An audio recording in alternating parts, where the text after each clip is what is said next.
schools, from apartment buildings. Hamas fighters are popping out of ground every Hamas tunnel. I don't know if you've been on Gaza, Piers. No, you know why I haven't been in Gaza? Hang on. This is where it gets interesting, guys. I really wanted you guys to pay attention here, because I was quite surprised. I was quite shocked, actually. Yeah, here we go. So, Hamas are the terrorists in Gaza. You're starving the babies, you monster.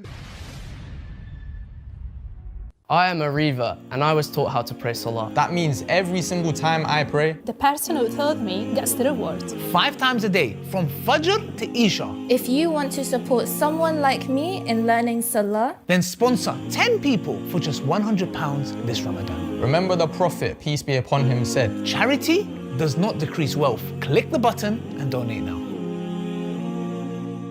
Assalamu alaikum wa rahmatullahi wa barakatuh, brothers and sisters and dear friends. Hope you guys are well, inshallah. So, Piers Morgan, has he changed? Has he repented? Has he changed his ways? And is he pro-Palestinian now? Well, it doesn't matter, because even if he is or not, it doesn't mean nothing, because we are not going to forget what he done and how he was supporting this genocide. And now that his tone has changed after thousands, 53,000 plus people dying, after that, now he wants to change. It's too little too late, my friend. However, though, you pushing them, finally, we're going to take an advantage of that, inshallah. So here's the interview Piers Morgan had with one of their dirtbag Israeli Zionists, as you can see, inshallah. And let's see what justification he had. I mean, surely they have to come with something new. And let's see how Piers Morgan, he's actually made it very clear to the Israeli official that he wants to enter Gaza. But let's see what's his reason, what's stopping him. Here's the video. A scale of terror attack we have rarely seen in modern times. Of course, Israel had to respond. Of course, it was going to respond with force. Hamas knew that. Everybody knew that. And the question I kept asking for the first few weeks and months was, well, what is a proportionate response? I didn't know the answer. I genuinely did not know the answer to what was a proportionate response. But what I feel now is that whatever the answer, Piers, did you do the same thing when Russia was attacking Ukraine? Did you say, let's assess and see? I don't know what is a proportional response. I don't know. No, you didn't, you hypocrite. And low-key called you out, and you was called out day in, day out, and you persisted and carried on. But let's carry on, inshallah. This has gone way beyond a proportionate response, and that there are clearly people in the Netanyahu government, perhaps including him, who just want to just keep pounding away here because they don't really have any plan for what happens when they stop pounding. In Netanyahu's case, he faces corruption trials when he comes out of this war, which is no incentive to end a war by any yardstick. So one thing that you see, brothers and sisters, with Piers Morgan is that a proportion, like now he's outraged. You know what it took? Like if it's Ukrainian civilians, it only takes 1 or 2 or 3, 4 deaths. And then it becomes a whole wild, like, you know, this is a disproportionate response. Like the journalist was saying, you know, this is something that belongs to the Middle East, you know, not for the blonde hair, blue-eyed individuals, yeah? You can see. But with the Gazans, with the Muslims, the death toll has to be huge for it to have the same response. So imagine, 2 for Ukrainians and 53,000 Palestinians is when they start to say, okay, we need to question it. Hypocrisy. But more importantly, it's clear from all the intelligence the Americans have been receiving and all the reports we've been seeing, there's no real evidence that Hamas has been neutralized at all with this relentless bombardment. We've now had 6 times the tonnage of bombs that you saw in Nagasaki and Hiroshima combined. I mean, let's just go to that point, inshallah. So has Hamas been destroyed? No. Let's look at some articles, some of them, what they have been saying, inshallah. So, brothers and sisters, Middle Eastern Eye, US says Hamas has replaced almost all its killed fighters. The Mirror, Hamas fighters are on the rise and still powerful force in Gaza. Yes. The Times of Israel, Hamas has added up to 15,000 fighters since the start of the war. Yes. And we got the list going on. The Jerusalem Post, Hamas recruiting more terrorists in Gaza Strip to combat. So as you can see, brothers and sisters, Israel has been losing the war on all grounds. On a space which is, I think, a third of the size of those 2 cities. And where have we got? We've got to a place where Hamas clearly still are there. They're clearly still holding these hostages and Israel can't get them to release them, which suggests to me that Hamas's power base is still pretty much intact, or that process would have happened by now. And I don't see any end game or plan here, other than increasingly it seems that there are people on that government who just want to get rid of all the Palestinians, who want to just take over Gaza, and that will be it. And that is actually the very genocide that so many on the pro-Israeli side keep recoiling at hearing that word, because they say it's not genocide. Well, if you get rid of a whole people based on their ethnicity from an expansive land that is theirs, where they've been living, what else do you call it? So I got angry, and then everyone got angry at me, because everyone gets angry about everything you ever say about this. Finally, Fine. I mean, he did not say this is a genocide. He said, what else do you call it? And can you imagine? He did not say it is a genocide. He said, what else can you call it? You can't make this stuff up, man. You can't, it's like a phobia. But when it comes to Russia and Ukraine, instantly, hypocrisy. It is a proportional response to 1,200 people being slaughtered, raped, babies being burnt, 250 people which have been taken captive as hostages. What utter nonsense and rubbish. We know very clearly with the Hannibal Directive that this came out by the IDF soldiers themselves. Yes, they've come out and they've said they themselves, the 1,200 that were killed. Yes, okay, taken out to the Hamas fighters or whatever. It was done by their fighters. There's people on the ground who loved ones died, whatever. They said clearly it was indiscriminate firing from the Israelis, and they have this Hannibal Directive in the protocol. So this thing of the raping and the babies, etc., they are still repeating the same. This is how shameless they are. They are still doing this. We condemn any kind of attack done towards any innocents. The point is, why spew lies? The whole world has seen it. 57 of which are still in the Gaza tunnels. I'll tell you, I think that the word is a smokescreen.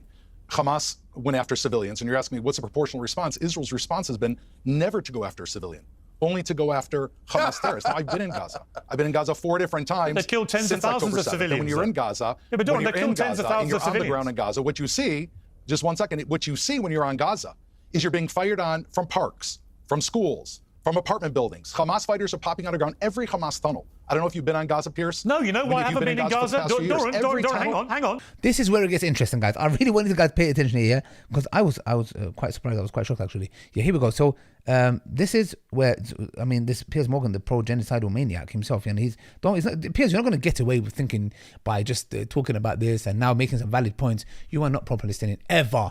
In history, you're going to go down as a person who was pro-genocide. You ask a question. You can go into Gaza. There's been over a million people that have entered Gaza to visit Gaza. But here's the key point, Doran. International journalists have not been allowed into Gaza to independently verify any of this. That's been another massive problem I've had with this. If Israel has nothing to hide, they should let Piers, all the... have you ever been in Gaza? Hang on, let me finish. Piers, hang on, let me finish my question. Let me finish my question. Have you actually you had 20 years to go to Gaza? Let me finish my question, please. What happened on October 7th that all of a sudden you want to walk into a war zone? I'm going to finish my question whether you let me or not, okay? And my question is this. If Israel has nothing to hide, why are they not letting international journalists go in? Simple question, very valid. If they have nothing to hide, Israel has killed more journalists than any war. Yes? Why are they afraid? And Piers, he's a dirtbag, I'm not giving him any credit. He asked a valid question. Yes? Why are you refusing to let journalists in? Why? Let's see what this Israeli Zionist dirtbag has to say. Tell me. Why don't they let them all in? So that what you're telling us can actually be independently verified.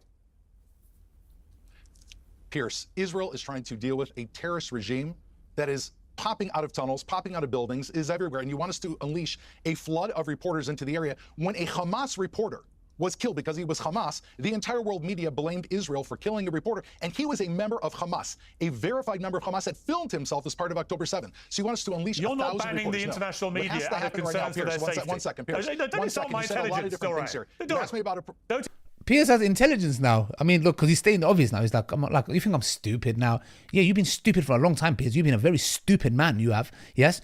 Now he's saying, he's basically offended. Piers is saying, are you telling me, you're trying to tell me that you're not letting us journalists in there? Piers is saying he wants to go there. You're not letting us in because you care about our well-being. You can see through, right? Why can't you see through the genocide? You fool? You're asking me questions while I'm speaking. Don't insult my intelligence. Israel is not banning international media out of concern for our safety. I don't feel like I have an opportunity to actually answer you. You're not banning us out of concern for our safety. You're banning us because you don't want the international media to witness what you're doing on the ground for reasons that I don't know. Whoa, hold on a second. Look at it. He made a valid point and then he shot himself in the foot. You're not letting us in there because you don't want us to see what you're doing, which means there's a genocide going on. They're hiding it. And then he follows the sentence up with saying that, I don't know for what reason are you stupid? Like I'm trying to understand. You just explained why they're not letting journalists in, because they're committing a genocide and they don't want you to witness that and tell the whole world, which the whole world is already seeing. But then Piers goes on to say, and I don't know why you're not letting us in. You just said it with your own mouth. Like, are you that biased that subconsciously your tongue is just speaking for you? It's just exposing you. You can't make this stuff up. But the best way to remove any suspicion about what you're doing is to let the international media in. They will make their own risk assessment. It will be down to their security teams, as it is in any war zone. But the idea that somehow Gaza should be the only war zone in the world where you don't let international journalists go and operate and do their job, and you can do that, Israel, because you basically control all the access to Gaza, I'm afraid is for the birds. You should just let the media in. Then everything you're saying can be verified as true or untrue. And the fact that Israel won't allow it is sticking in my gullet. And when it's pretended to be out of some quaint concern for my personal safety, I'm afraid it's laughable. Yeah, and Piers, killed we have more taken journalists than all reporters other into conflicts Gaza combined. hundreds and Earth. hundreds and hundreds of times. I myself have taken reporters into Gaza in armored vehicles, let them walk around. Palestinians on Gaza take pictures with their phones every single day. All you have to do is look at Telegram, look at X, look at every single social media channel. If you think that the suffering of Gazans is not displayed, you're wrong. What is not being presented, and this lies at the very source of your question, is why is there so much suffering in Gaza? We have brought 1.8 million tons of food into Gaza. That is a ton of food. 2,000 pounds of food per person in Gaza. Why are there people in Gaza that are hungry right now? Is because all that food that goes into Gaza is taken by UNRWA, all the international agencies that fill their coffers with that food, by Hamas, who steals that food from the Gazan people. And now that Israel actually has a plan to go into Gaza, take over the Gaza Strip, enable very clear distribution points, you should be cheering, Pierce. Everyone in this panel don't cheer an 11-week blockade of food to an impoverished people. Should destroy Hamas and should be able to bring the food to the people who need it. But instead, what you are doing, and what Cenk is doing, is you are perpetuating the rule of Hamas. Did you not see Odeh Raby? Do you know who that is, Cenk? Cenk, who's Odeh Raby? Do you know Odeh Raby? Did you speak about Odeh Raby, Cenk? I didn't see him on your social media. Odeh Raby here's what I'm speaking about, how the fact that you're...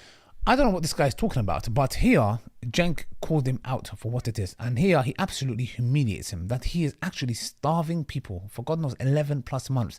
They are collectively punishing everyone in Gaza. And the whole world can see, and they are doing nothing. They are doing nothing about it.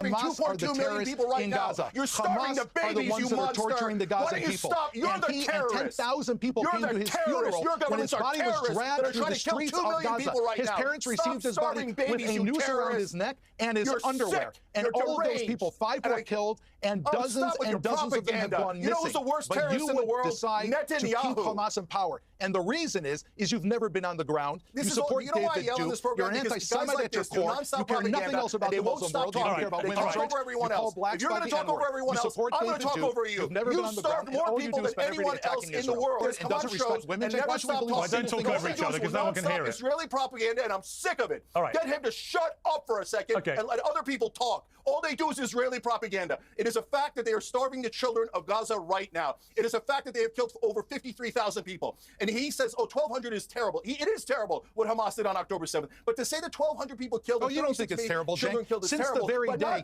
you've been against the government providing the bombs to Israel needs to fight its war, you sit and scream. You never ever blame Hamas. Where's Hamas, Cenk? If it was up to you, you'd be leaving the Gazan people under the regime of Hamas. You are the enemy. You are the enemy of the Gazan people. You are the enemy of America. You are the enemy of America, okay? You got us to fight Iraq. You call yourself a young Turk. You've taken $300 billion. You starved children to death. You are the worst terrorist of my lifetime. Brothers and sisters, in a nutshell, the biggest monsters, and like Cenk said, the biggest terrorists are these guys. And alhamdulillah, the whole world, the entire world has woken up to their reality, and the game is up for Zionism and Israel. It's up. This is the beginning of the end of Israel. The whole world has seen what they're about. They've showed that nowhere in history have we ever seen in HD, bro, in 4K, a genocide happening. Nowhere. Yes? And this is the first time in history. And it is so crazy that people, these individuals who themselves, their forefathers, went through such things under the regime of Hitler. And their forefathers went through this. And for them to do the same thing to the Palestinians who opened their arms to them when they were going through this, and have no remorse. And of course we can't put every Jewish person under this. Of course not. This would be absolutely unfair. There's so many Jewish people protesting in Israel. There are so many of them protesting on the streets here. I know myself of so many who hate the Israeli government and what Israel is doing. So the point is that you cannot make this up, and this is going to go down in history. And are we going to learn a lesson from it? We don't know. But may Allah subhanahu wa ta'ala bring relief to the brothers and sisters in Gaza. I cannot put into words how traumatizing it is as a father myself to see my kids starving and I cannot even give them food. Wallahi, I ask Allah subhanahu wa ta'ala to deal with them. May Allah subhanahu wa ta'ala deal with them, and may Allah allow us to see that day. Wallahi, it is the beginning of the end of Israel, and may Allah subhanahu wa ta'ala allow me to see that day before I die, inshallah. In this life or in the hereafter, brothers and sisters, keep them in your du'as, inshallah. Till next time, assalamu alaikum wa rahmatullahi wa barakatuh. And Piers Morgan, don't think the valid points that you made here in this video rids you of that responsibility. You're going to go down in history as a pro-genocidal maniac reporter yourself. Yes, even if you went to Gaza and saw what those people are going, you would still probably blame them. Assalamu alaikum wa rahmatullahi wa barakatuh.